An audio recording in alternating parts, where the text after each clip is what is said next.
దేశంలో corona virus మళ్లీ విజృంభిస్తోంది. రోజురోజుకి పెరుగుతున్న కేసులు కలవరపెడుతున్నాయి. గడిచిన 24 గంటల్లో దేశవ్యాప్తంగా 412 పాజిటివ్ కేసులు నమోదు కాగా 3 మృతి చెందడం కలకలం రేపుతోంది. ఇప్పటి వరకు భారత్లో 170 యాక్టివ్ కేసులు నమోదయ్యాయి. కర్ణాటకలో 3 మృతి చెందారు. ప్రస్తుతం తెలంగాణలో 55, ఏపీలో 29 యాక్టివ్ కేసులు ఉన్నట్లు సమాచారంగా దేశంలో రోజురోజుకు కరోనా కేసులు పెరుగుతున్న నేపథ్యంలో నైట్ కర్ఫ్యూ తప్పదా అన్న అనుమానాలు వ్యక్తమవుతున్నాయి. మరోవైపు న్యూ ఇయర్ వేడుకలపై కరోనా ఆంక్షల ప్రభావం పడనుందన్న వార్తలు వినిపిస్తున్నాయి. ముఖ్యంగా కరోనా ప్రభావిత ప్రాంతాల్లో వైరస్ ఉధృత తగ్గకపోతే ఆయా రాష్ట్రాల్లో ప్రభుత్వాలు ఆంక్షలు అమలు చేసే అవకాశం ఉంది.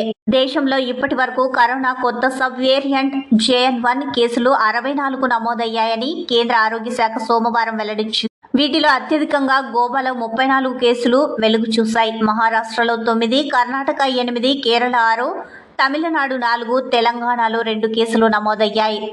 దేశవ్యాప్తంగా సోమవారం మరో 628 కరోనా కేసులు వెలుగు చూడగా మొత్తం క్రియాశీల కేసుల సంఖ్య 4504కు చేరింది. కాగా JN.1 వేరియంట్ సోకిన వారిలో స్వల్ప లక్షణాలు మాత్రమే కనిపిస్తున్నాయని వైద్యులు వివరిస్తున్నారు.